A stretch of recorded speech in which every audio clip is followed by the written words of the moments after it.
Federico Mayor Zaragoza, todos lo conocéis, es doctor en farmacia, fue ministro de Educación en los años 80, fue diputado al Parlamento Europeo en el 87, siempre que mis datos no fallen, fue director general de la UNESCO entre el 87 y el 99, y el 99, y a partir de ese momento es presidente de Cultura de Paz, y desde Cultura de Paz él celebra cursos precisamente y hace actividades para favorecer la paz a través de contenidos educativos, de los orígenes, estudiar los orígenes de los conflictos, los derechos humanos, etc.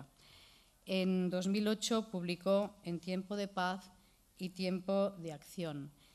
Y más allá de esta presentación formal que yo acabo de hacer, que seguro que es la que hacen en todos sitios, a mí me gustaría mucho pedirle al señor Mayor Zaragoza, al doctor Mayor, que él nos dijera algo más, independientemente de su ponencia, que añadiese algún dato humano que pueda ser relevante para el público. Muchas gracias.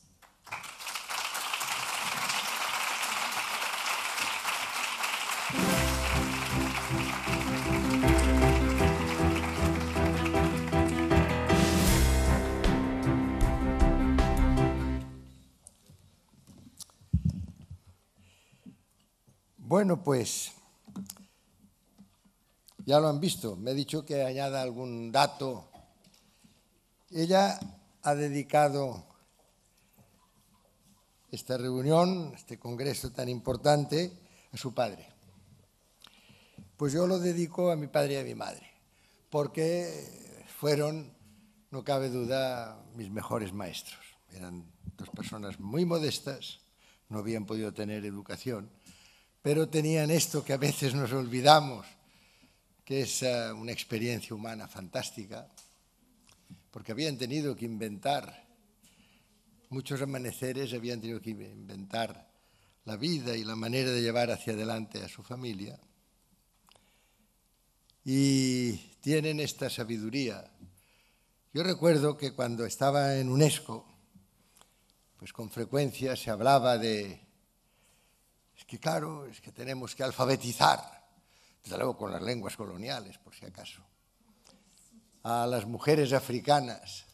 Pero claro, es que son ignorantes. Yo siempre decía, no, los ignorantes somos nosotros. Nosotros sabemos el inglés y el francés y ellas saben lo que nosotros deberíamos aprender.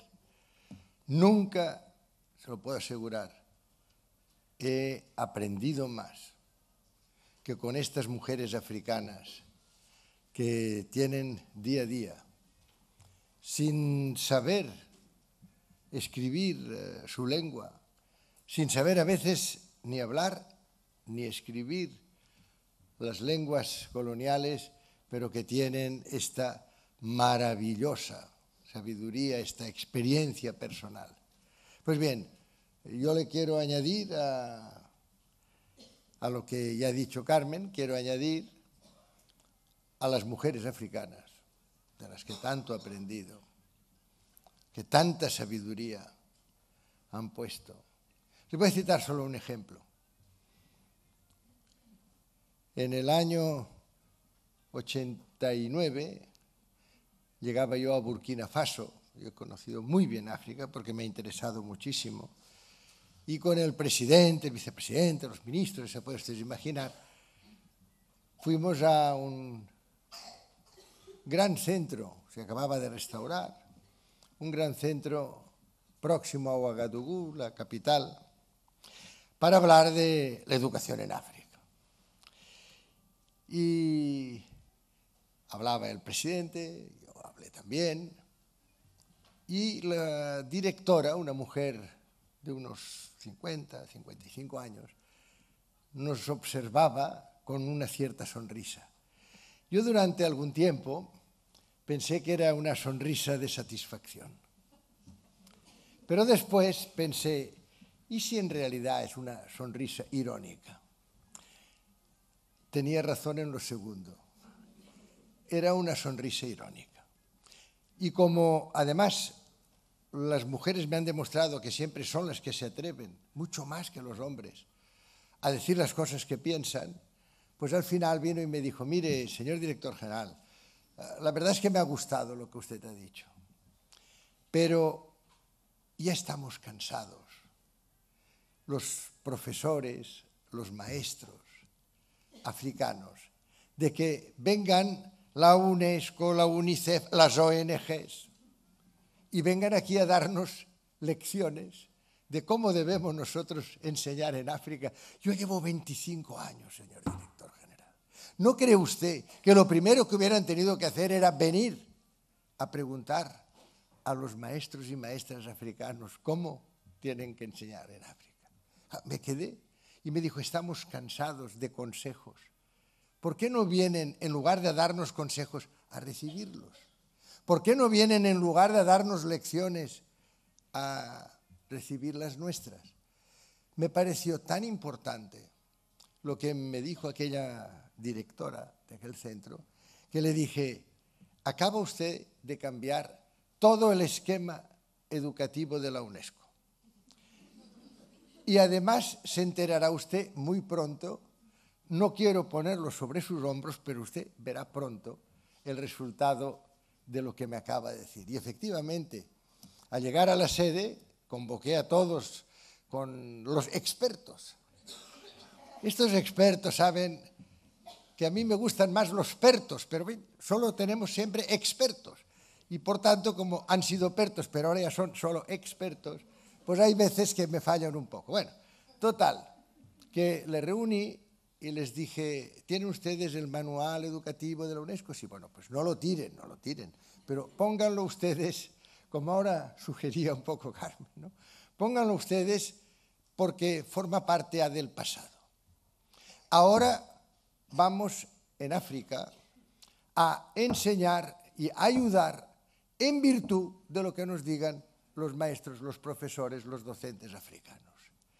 Y además, como la que me ha dado esta lección es una mujer, voy a nombrar a una mujer africana al frente de toda la educación en África. Y se llamó Audience Africa, el programa, a la escucha de África en castellano o à l'écoute de l'Afrique en francés. O sea que lo digo porque es muy importante que dediquemos, cuando estamos hablando de transiciones tan grandes como esta, es muy importante que lo dediquemos a aquellos que durante más tiempo han tenido que estar sometidos a los principios, modalidades, etcétera, educativas occidentales. Ha terminado esta fase. La zona imperial se ha reducido, ya lo ven ustedes. Hasta la que hace bien poco pretendieron el señor Reagan y la señora Thatcher, ha fracasado. Ahora tenemos que inaugurar un nuevo proceso a escala mundial, que es el proceso de la interacción, es el proceso de los pueblos. Y tenemos que escuchar a los pueblos, a la experiencia de los docentes. Esta es otra dedicatoria que puedo hacer. Pero yo he empezado diciendo que era mi padre y a mi madre. Mi madre, solo les voy a decir dos cosas que me han marcado la vida. Mi madre me dijo un día, en que yo la reñía, porque decía, pero ya eres un poco grande, estás aquí yendo de un lado para otro y dando uno y dando otro, ya está bien.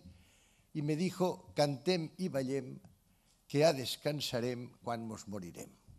Es decir, que tenemos que aprovechar. Y me dijo, duerme lo justo y descansa lo indispensable, porque el misterio de la existencia vale la pena vivirlo intensamente.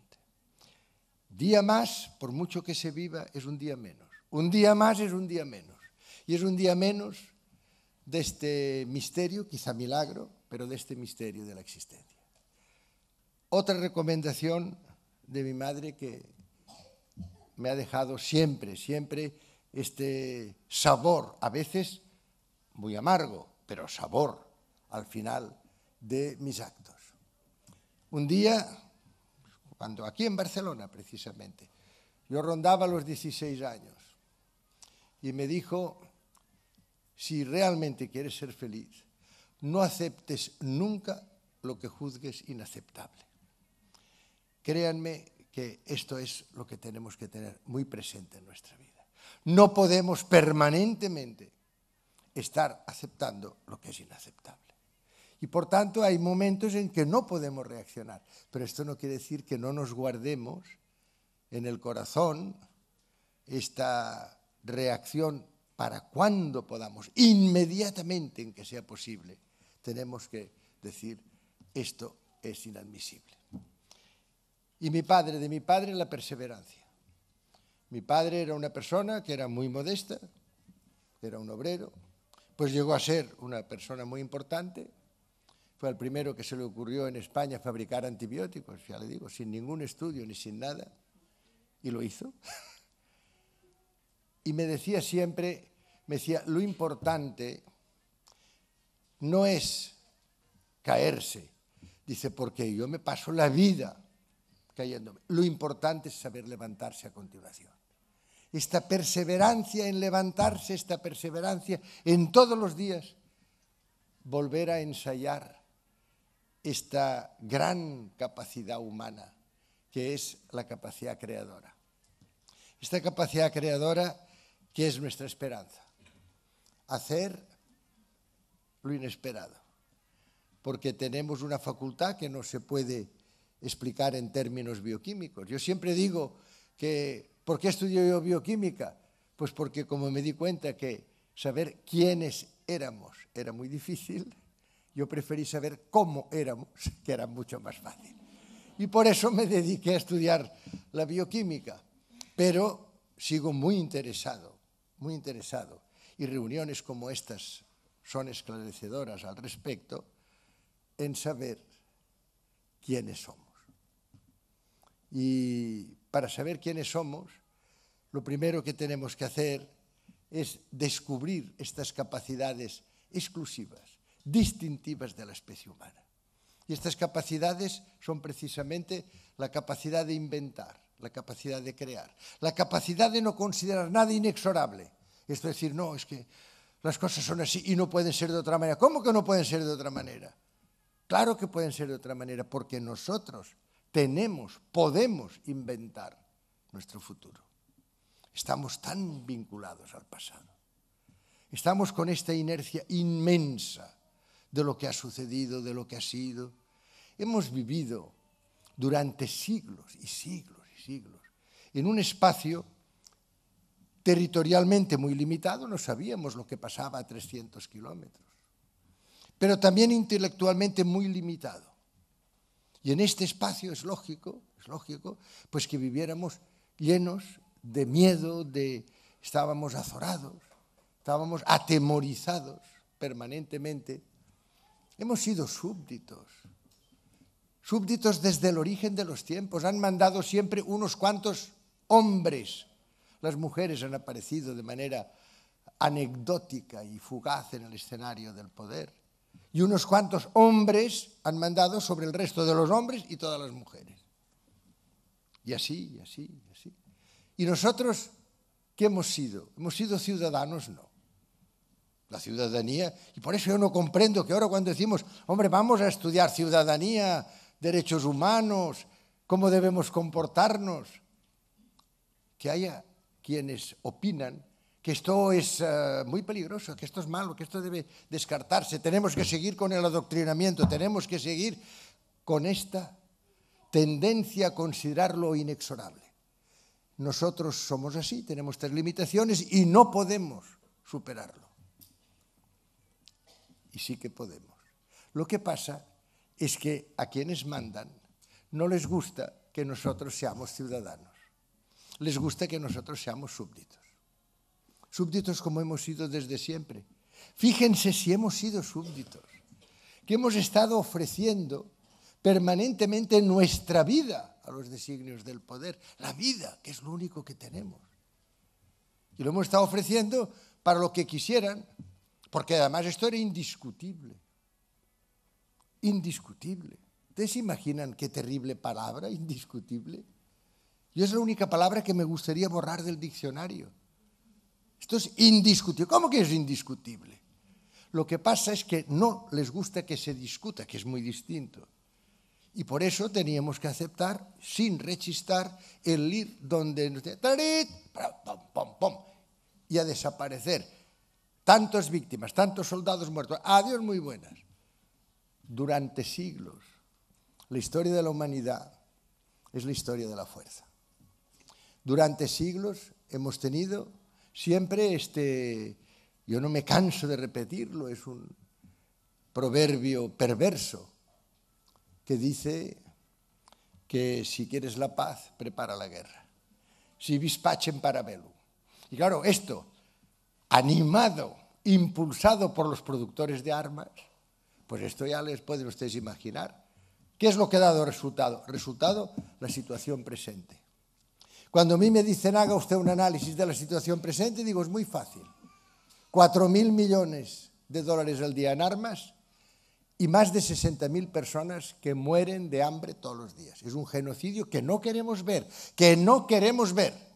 Yo comprendo cualquier catástrofe en la que hay unos muertos y estamos todos, y lo comprendo porque cada vida es única y por tanto cada vida es todas las vidas. Yo comprendo que nos sintamos conmovidos. Caramba, pero ¿por qué no cerramos los ojos y decimos, y seguimos tolerando? Y además quejándonos, no, porque no puede ser, porque nosotros tal. Hombre, miremos un poco.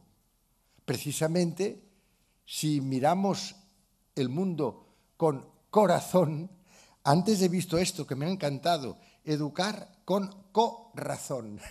Bueno, pues esto de José María Toro.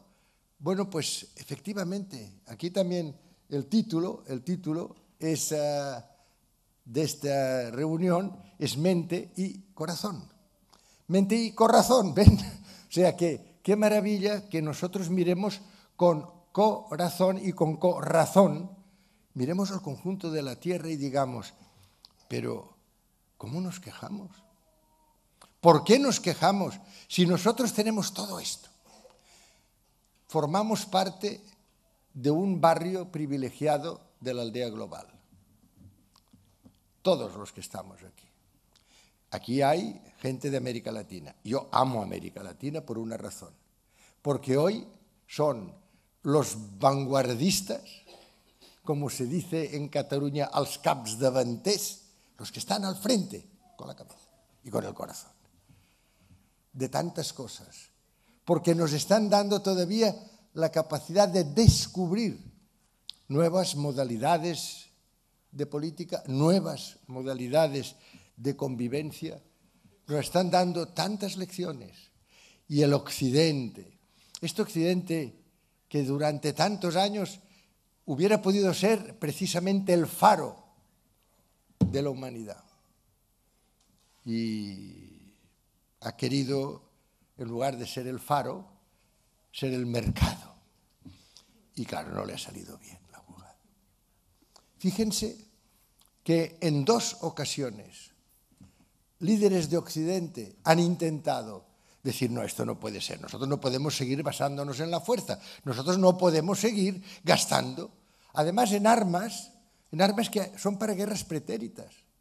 Díganme ustedes, España, la cantidad de años que llevamos, porque pertenecemos a la OTAN, otra cosa que es muy discutible, porque tenemos que en Europa no tener un sistema autónomo de defensa. Hombre, por favor, que han pasado ya muchos años desde el Pacto de Varsovia. El Pacto de Varsovia ha desaparecido. Nosotros seguimos con el Tratado del Atlántico Norte, por favor.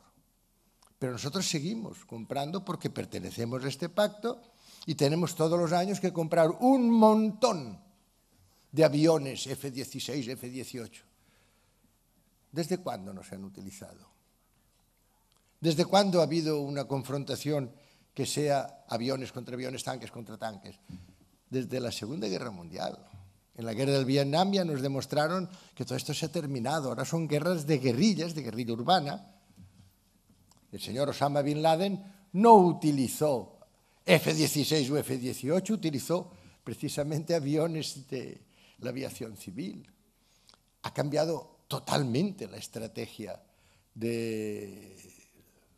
el terrorismo, la estrategia de la confrontación bélica ha cambiado totalmente y nosotros seguimos comprando con una inercia total. ¿Por qué? Pues porque seguimos atados a una serie de estructuras que hay tantos intereses en que no se modifique. Ustedes piensen que los Estados Unidos de Norteamérica en el año 2007 invirtieron en gastos militares y en armamento 862.000 millones de dólares. Después viene China, otro de los grandes misterios que hoy tenemos. Porque resulta que no podía quedar en Guatemala, en Bolivia, en Colombia, no podía quedar un solo comunista. ¡Oh, esto era terrible! Y ustedes saben además lo expeditivos que eran en la manera en que los eliminaban. Si no, piensen en Pinochet y piensen en las juntas militares y piensen en la vergüenza de cualquier estudiante que un día llegara a la universidad y dijera libertad y al día siguiente aparecía con un tiro en la nuca. Ah, pero se olvidaron de China. Como China es pequeñita, pues dijeron, pues, oye, ¿qué es aquel? Pues no, nada, nos olvidamos. Y ahora resulta que China, el país comunista más grande del mundo, es el primer país capitalista. Otra incoherencia. O sea, que ahora resulta que si queremos que alguien nos compre los bonos de no sé cuántos, tienen que ser los chinos. ¿Y por qué los chinos? Los chinos son el resultado de la codicia de Occidente.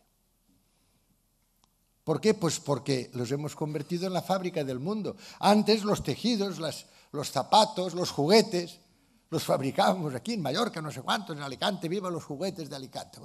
Y de momento resulta que hemos dicho, sí, pero sí, nos los hacen en China. Aunque después el transporte y todo eso tenga su impacto medioambiental, aunque después tal, lo que es cierto es que si nos los hacen allí, nosotros en lugar de ganar 2 euros ganamos 6. Y nos los hacen allí. Hemos hecho muchas barbaridades. El mercado ha llevado al mundo a una situación realmente insostenible. Créanme que he sido testigo de este cambio y por esto lo expongo de una manera un poco vehemente. Yo recuerdo la enorme emoción con que en el año 60 veía tomar posesión como presidente de los Estados Unidos, yo estaba en aquel momento en Sausalito, en San Francisco, a un personaje llamado John Fitzgerald Kennedy.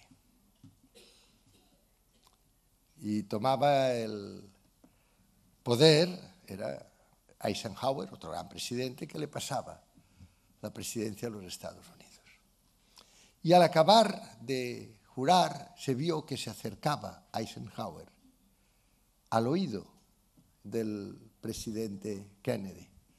Yo no les puedo decir lo que le dijo, porque no lo escuché, pero dicen que le dijo que, señor presidente, solo hay un poder más grande que el suyo en la tierra, el del consorcio bélico industrial de los Estados Unidos. Y esto se lo decía alguien que tenía que advertir al presidente Kennedy. Y el presidente Kennedy tuvo, a mi modo de ver, la inmensa, que hay que ser para esto no solo muy inteligente, sino muy valiente. Y él tuvo la valentía. En el mes de junio del año 63, tuvo la inmensa valentía de declarar ante la Universidad Internacional de Washington, el 23 de junio, dicen que la paz no es posible. Yo les puedo a ustedes asegurar y voy a demostrar que la paz es factible.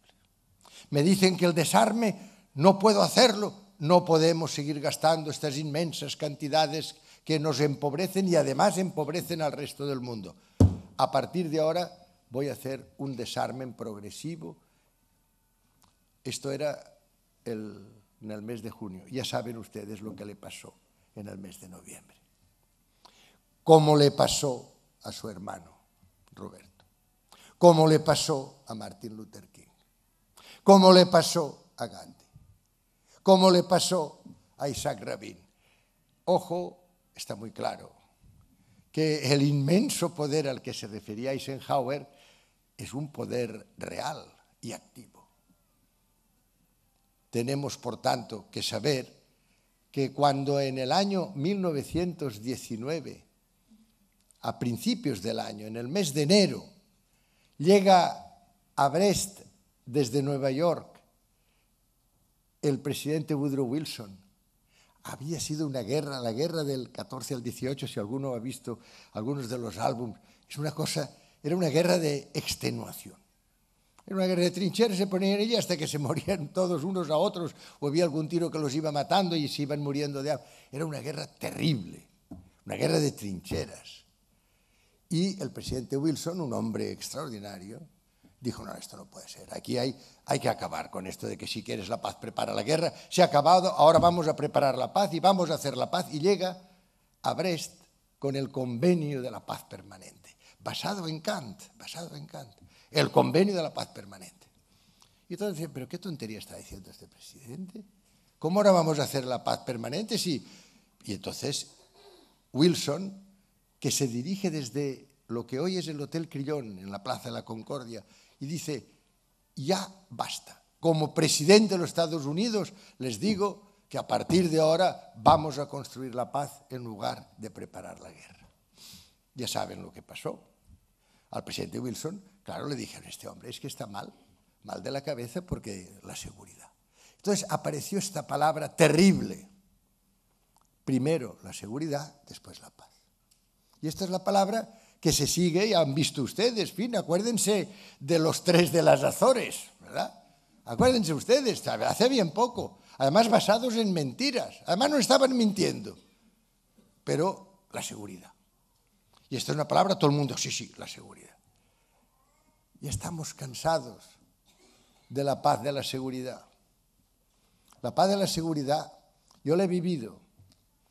En el año 1960 fue el primer año que fui a la Unión Soviética. Pues he estado muchas veces, estuve muchas veces durante la Unión Soviética.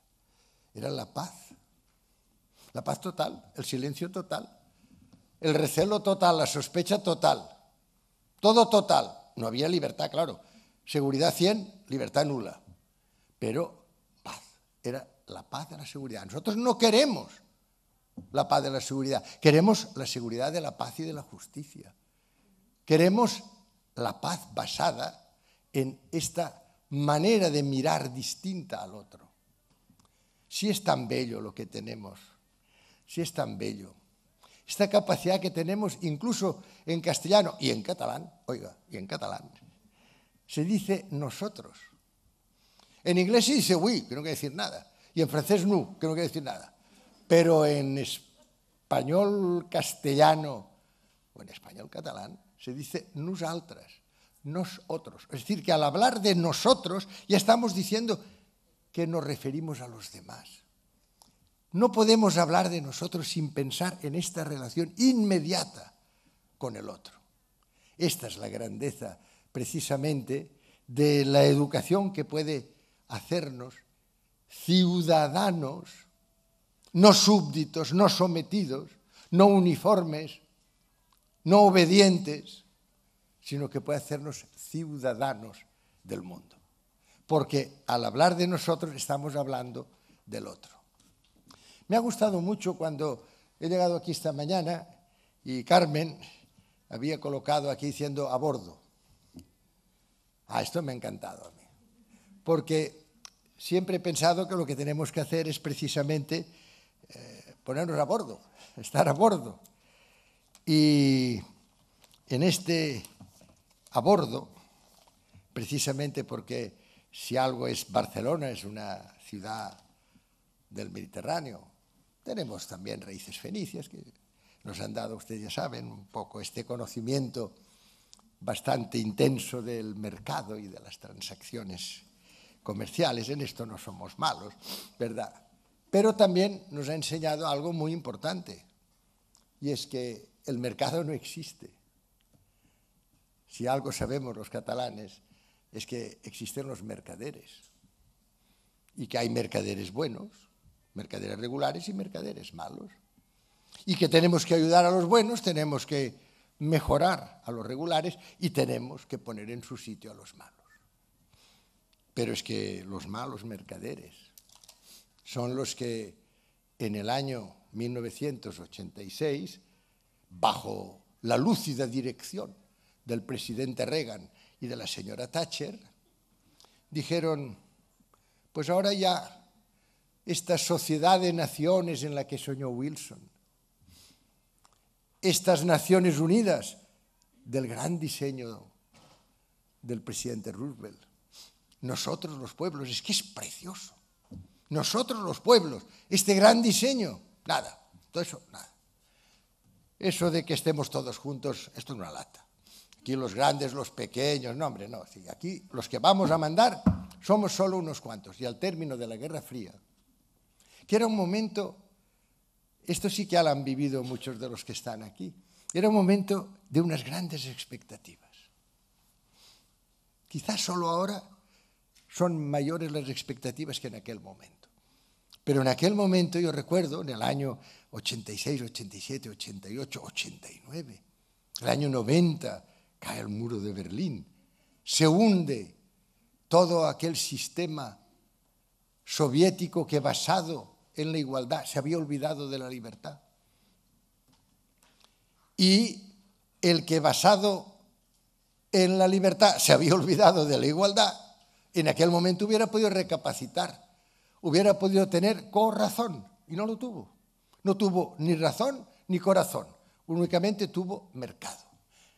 Intereses en sus gafas, intereses a corto plazo.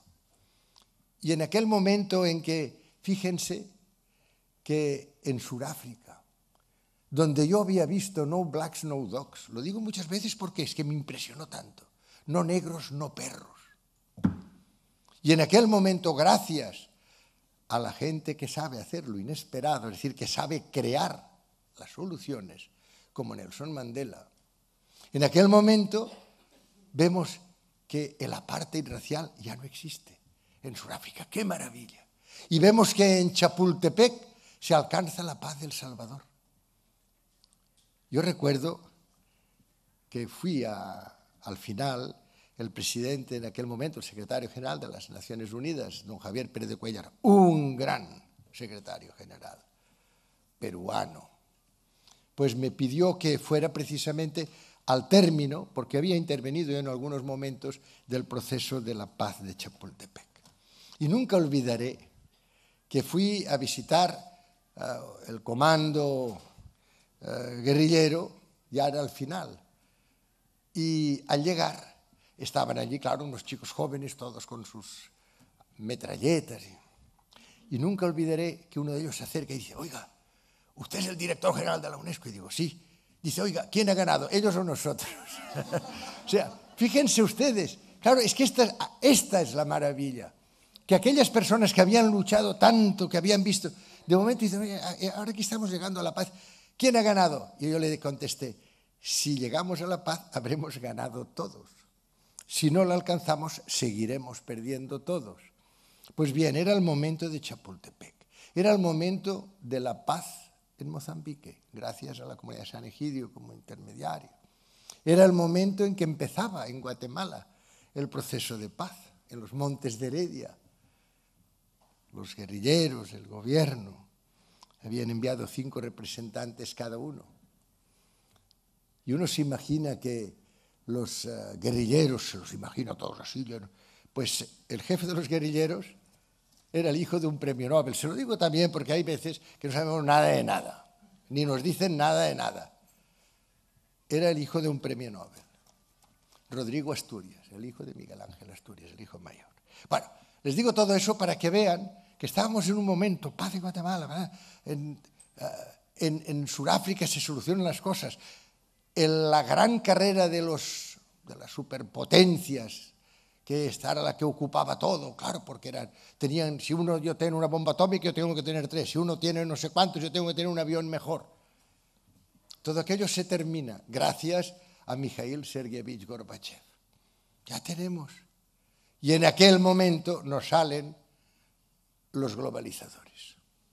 En aquel momento nos salen y nos dicen, no, todo eso de los dividendos de la paz que ustedes están esperando, nada. Aquí nada de justicia social.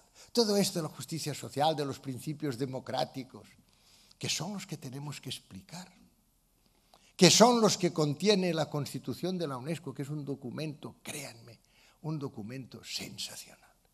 Porque está hecho en un momento de gran turbación, de grandes turbulencias, de gran confusión conceptual. Y aquella gente lúcidamente dice, solo hay una solución, todos los seres humanos iguales en dignidad. En el momento en que nos demos cuenta de que si somos todos iguales en dignidad, ya está todo solucionado. Seamos blancos, negros, hombres, mujeres, de una ideología, de otra, de una religión o de otra. Somos seres humanos, todos iguales en dignidad. Todos capaces de crear, todos capaces de imaginar, todos capaces de inventar un futuro distinto. ¡Qué maravilla! ¡Qué maravilla! Está todo solucionado. Pues bien, en aquel momento se dice, no, los principios democráticos que tiene la Constitución de la UNESCO, el único documento de las Naciones Unidas que habla de que esta igual dignidad se refleja en la justicia, la libertad y la solidaridad. Y dice solidaridad intelectual, corazón, mente y moral.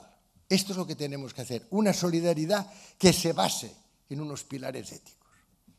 Y esto aquí está la solución.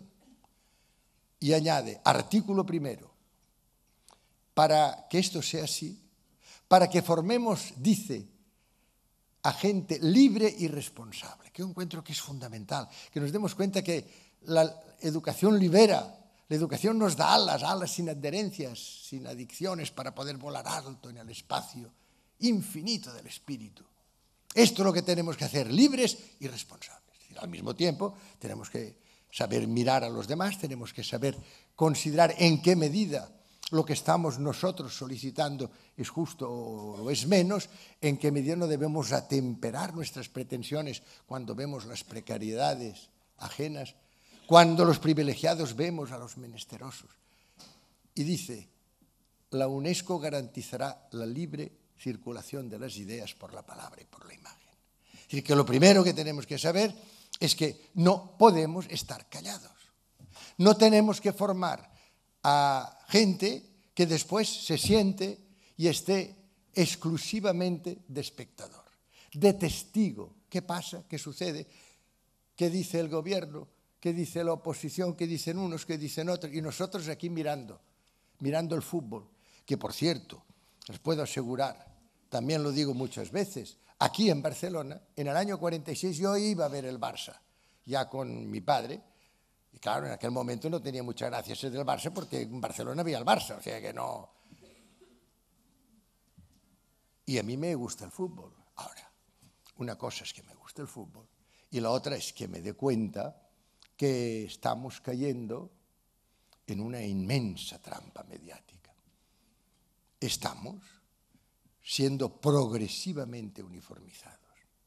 Estamos siendo progresivamente gregarizados. Estamos permanentemente de espectadores, de receptores, de testigos, pero no somos ni actores, ni protagonistas, ni personas que reactiven y que participen. No puede ser. No puede ser. Este es uno de los grandes poderes. Hoy tenemos, yo los he descrito con mucho detalle en alguna de mis publicaciones, un gran poder energético. Seguimos en contra de los intereses del medio ambiente. Lean a Leonardo Boff. Miren lo que dice Leonardo Boff de la situación en relación a la madre tierra. Y entonces nos daremos cuenta de que no puede ser que sigamos dando a este poder energético la capacidad de todavía. En el año 2010 hemos consumido más petróleo que en el año 2009. No puede ser. Poder energético. Después hay, evidentemente, un poder militar. Un poder militar, ya se lo he comentado, no voy a volver en ello, pero 4.000 millones de dólares al día, cuando no había dinero. Acuérdense ustedes. En el año 2000, objetivos del milenio, con toda la ilusión, por favor, dennos 40.000 millones de dólares, un gran fondo para la alimentación, para que podamos socorrer a los que se mueren de hambre. Nada de bromas, morirse todos los días de hambre. No hay dinero. Y los del SIDA. Yo he estado en Namibia, en un centro en el que mientras yo visitaba se murieron 4 personas del SIDA. Es que tenemos que ayudar. Miren, es que en Occidente ya hemos logrado con el tratamiento triple un aplazamiento. Sé seropositivo, pero no llegan los síntomas de la enfermedad y por tanto, bueno, pues hemos aplazado hasta hacerlo crónica, la enfermedad, qué maravilla. Pero en África la gente se muere. Necesitamos 8.000 millones de dólares al año para solucionar esto. Son 2 días de armas y de gastos militares. No hay dinero. No había dinero. Y sin embargo, cuando tuvimos en el año 2008 que rescatar, porque además se dijo esta palabra, que estamos a bordo, claro, pues estaban ahogándose los banqueros, entonces tuvimos que rescatarlos. Y los rescatamos, aparecieron en América 700.000 millones de dólares. No había 40.000 para 700.000. En Europa, 400.000 millones. Con el erario público, en buena parte, rescatamos a las instituciones financieras que estaban en zozobra. Y ahora las instituciones financieras, una vez rescatadas, nos dicen, hay que recortar, hay que hacer esto, hay que hacer lo otro. El acoso de los mercados.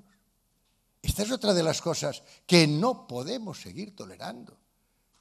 Que los políticos de toda Europa, es decir, que esto no es España, créanme, es un problema mundial en estos momentos. El señor Obama, que ha hecho ya muchas cosas bien hechas, pero hay que reconocer que últimamente es una persona que se encuentra con una presión, aquí también no andamos mal, pero una presión inmensa de los radicales, de los ultras que dicen, no, no puede ser. Ustedes pueden imaginar un país donde ni un solo voto republicano ha ayudado al presidente Obama, y él lo ha logrado porque es muy hábil, pero desde Truman, desde el año 45, venían intentando los presidentes hacer frente a estos 40, 35, 40 millones de personas en los Estados Unidos que no tienen seguridad social. Claro, en España nosotros tenemos seguridad social, tenemos la educación prácticamente gratuita, todo eso no lo contamos, pero en América, donde todo depende de seguros y de aportación privada, pues es muy importante. Ni un voto republicano solidario. Todos los republicanos votaron en contra. Esto es una democracia. Es una democracia un país como España, donde cuando la guerra de Irak se hicieron una serie de encuestas y una serie de manifestaciones donde se calculó que el 92% de la población española estaba en contra de la invasión de Irak. Y sin embargo, en el Parlamento no hubo ni un solo voto del partido que estaba entonces en el poder que discrepara de la propuesta del presidente.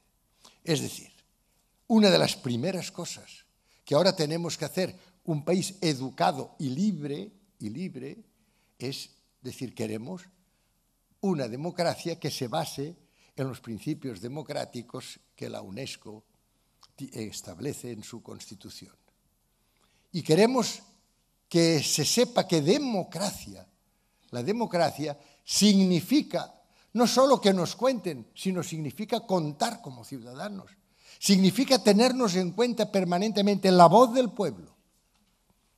El poder emana de los pueblos. Y por tanto, la voz del pueblo no es solo que cada 4 años votemos y nos cuenten tantos a favor, tantos en contra, mandan estos, mandan... No. Permanentemente tienen que escuchar la voz. No contarnos, sino tenernos en cuenta. Esto es una democracia. Libres, responsables, democráticos, basados en los derechos humanos. Los derechos humanos yo los recomiendo permanentemente en la educación para la mente y el corazón, porque están escritos en un momento tan terrible. Están escritos en un momento en que había habido exterminio, las técnicas más abominables de enfrentamiento. Era tremendo lo que estaba sucediendo. Y en aquel momento es cuando uno se da cuenta de que es absolutamente imprescindible el que haya esta serenidad, esta capacidad de decir, ¿qué es lo que nos importa? Lo único que nos importa es el futuro. El pasado tenemos que extraer las conclusiones del pasado, pero el porvenir está por hacer. Hay un poeta catalán que me gusta mucho citar, que se llama Miquel Martí i Pol. I Miquel Martí i Pol tiene uno de los poemas que diu que tot està per fer i tot és possible, que todo está por hacer y todo es posible. El porvenir está por hacer. En cambio, el pasado ya está hecho. Lo podemos describir mejor, pero ya está hecho. Y añade Miquel Martí i Pol, qui si no tots? ¿Quién si no todos? El porvenir no lo pueden hacer unos cuantos. El porvenir que queremos lo tenemos que hacer todos. Y para hacerlo todos tenemos que ser todos educados. Es decir, personas capacitadas para dirigir su propia vida. Personas que no están solo escuchando lo que les dicen, lo que les pagan, que no son marionetas de nadie, que no actúan al dictado de nadie, más que de su propia reflexión. Esto es una persona educada. La persona que actúa, que se comporta en virtud de su reflexión, en virtud de su emoción, en virtud de lo que siente, de lo que piensa, de lo que imagina, de lo que recuerda, de lo que olvida.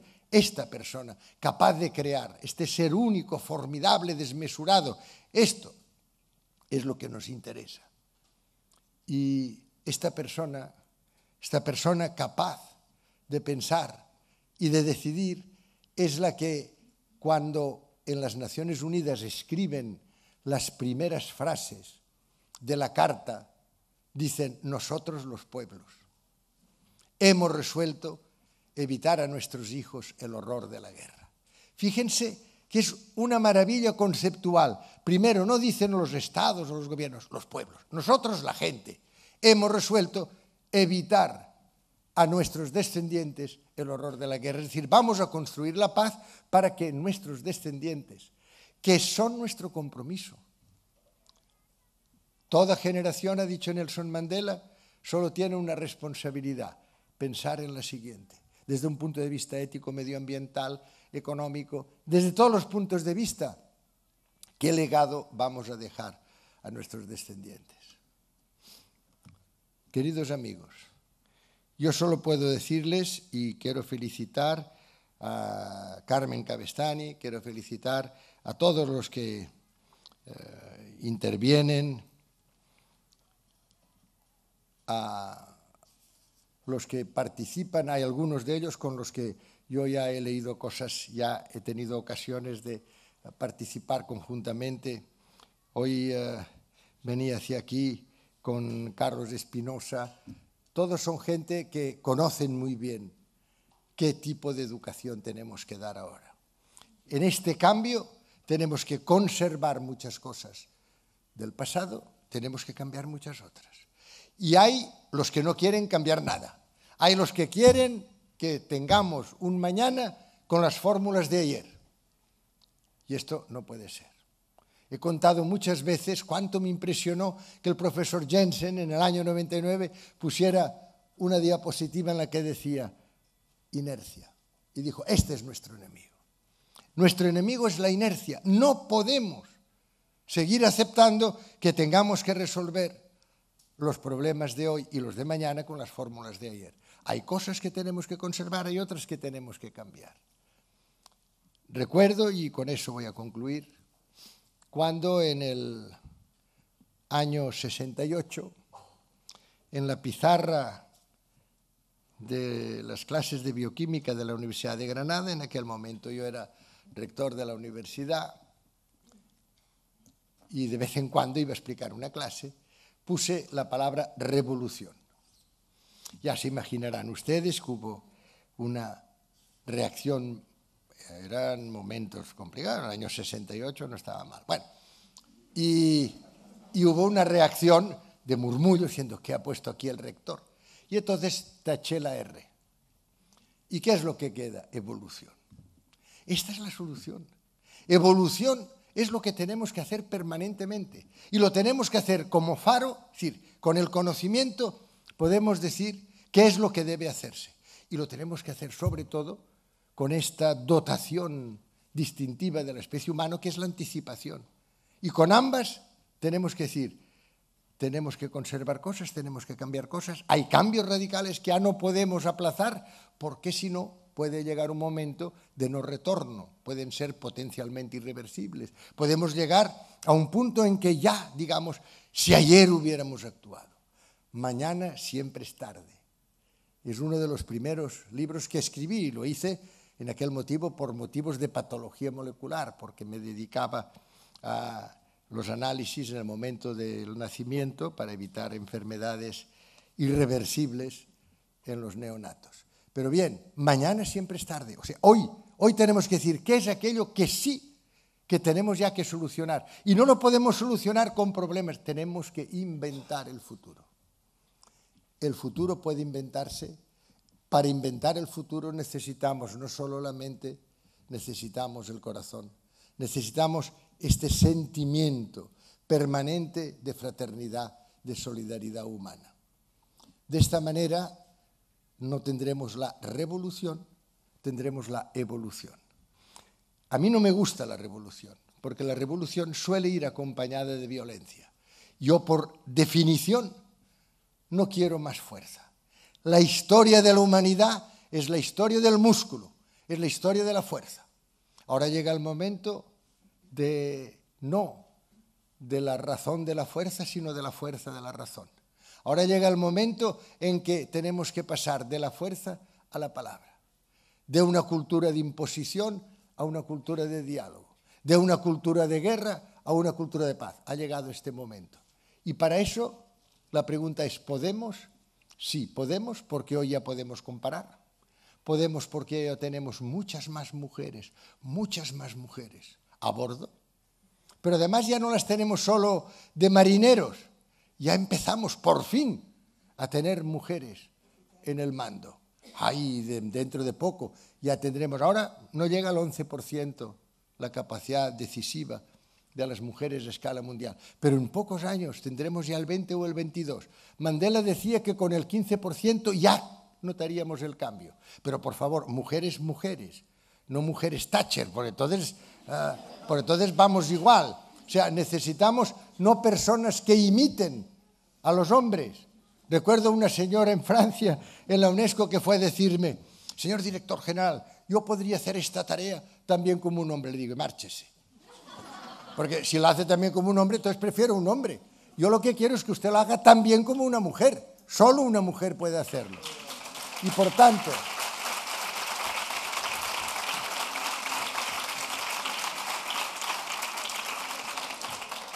por tanto, tenemos a bordo más mujeres. A bordo ahora ya podemos saber a dónde vamos. Si vamos a bordo, hay un refrán marinero que dice que nunca hay buen viento para quien no sabe a dónde va. De eso en Barcelona sabemos mucho. Siempre a ver dónde vamos. Porque claro, si no sabemos a dónde vamos, nunca hay buen viento. Ahora ya podemos saber, porque tenemos el conocimiento, sabemos dónde queremos ir, tenemos más mujeres a bordo y tenemos algo que es una maravilla. Fíjense lo que ha pasado en Irán, en China, en Túnez, en Egipto, etcétera, etcétera. En Italia, 1 millón de mujeres contra Berlusconi. ¡Ah, qué bien! En Inglaterra, la reacción de los estudiantes frente a los incrementos de las tasas, de las matrículas del gobierno Cameron. Hoy tenemos la posibilidad, que es una maravilla, de participar de forma no presencial. Es decir, que ya no tenemos que esperar a que lleguen las urnas. Yo, desde luego, cuando hay una urna, voto, se lo digo. Cuando veo una urna, porque me he tirado 35 años de abstinencia y, claro, tengo unas ganas de votar que me muero. Pero reconozco que con las elecciones solo no basta. Ahora, con el ciberespacio, podemos expresarnos. Y podemos dejar de ser espectadores y pasar a ser actores, pasar a ser protagonistas de nuestra vida. Esta es la educación que tenemos que transmitir. La educación que nos permita a todos ser creadores, a todos ser coinventores de este futuro en el que soñamos. Muchas gracias.